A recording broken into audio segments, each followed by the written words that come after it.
himself. He knew he was out of control. He knew who he had signed with. He knew the gang world he was wrapped up in. And he had already been shot one time and almost murdered. And so he knew what he was in, and he knew it wasn't going to end well. Well, Jake, can you tell us what happened the night Tupac was killed? The night Tupac was killed, he went to Las Vegas to see his friend Mike Tyson fight.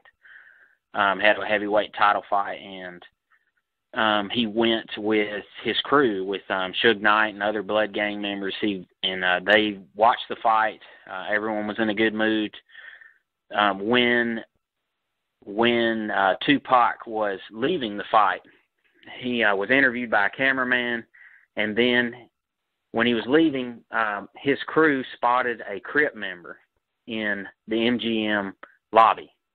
And this Crip member had stolen a death row golden-plated necklace off of a Blood member. So they whispered in Tupac's ear, "Hey, that Crip member over there, he's the one that stole our medallion." Tupac, trying to be the hero, ran over, punched this Crip member in the lobby, and all of the crew started jumping on this guy. His name was Orlando Anderson. They started jumping him, kicking him, punching him.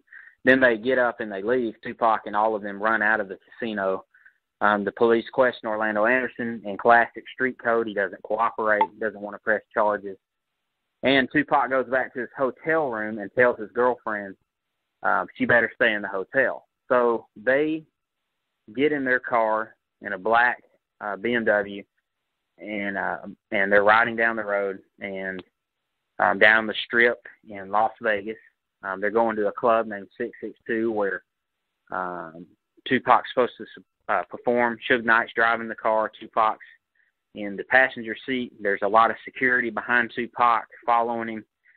And around this time, or a little bit before it, based on the Compton police I've talked to who dealt with the case, they said that Orlando Anderson, when Tupac went and punched him, Tupac signed his death certificate, because you don't do that in their world. And Tupac was out of control, and he bit off more than he could chew.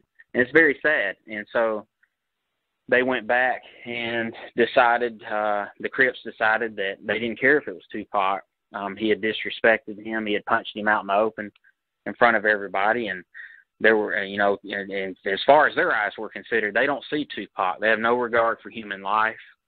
And they saw him as a Blood member. And so he was driving down the road. They're bumping their music. They get pulled over because their music's too loud, Suge and Tupac, and they don't have license plates and all that. They're let go. They continue down the road. They're laughing. They pull up to a stoplight, and a white Cadillac pulls up beside them, and a gunman, there's 4 men in the Cadillac, and a gunman pulls a Glock puts his arm out of the back seat and shoots, I believe, 13 rounds into Tupac's door. And I think Tupac was hit a number of times. And one of the bullets ripped through him and went into his chest. And the Cadillac drove off, and that was that. And so the night Tupac, Suge Knight is shocked. He's been hit in the head by a fragment. He's bleeding out of his head, too. Tupac is shot a bunch of times because he tried to climb in the back seat during the shooting, which exposed him to more shots. And they turn the car around in the middle of the road. They drive down. The police catch up to him. Las Vegas police are on their bicycles.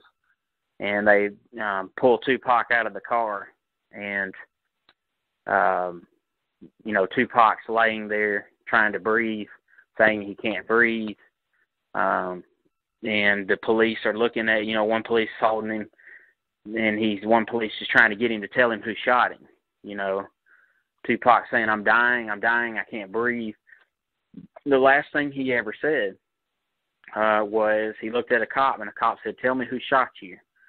And he looked at the cop and told the cop, F you, to the cop.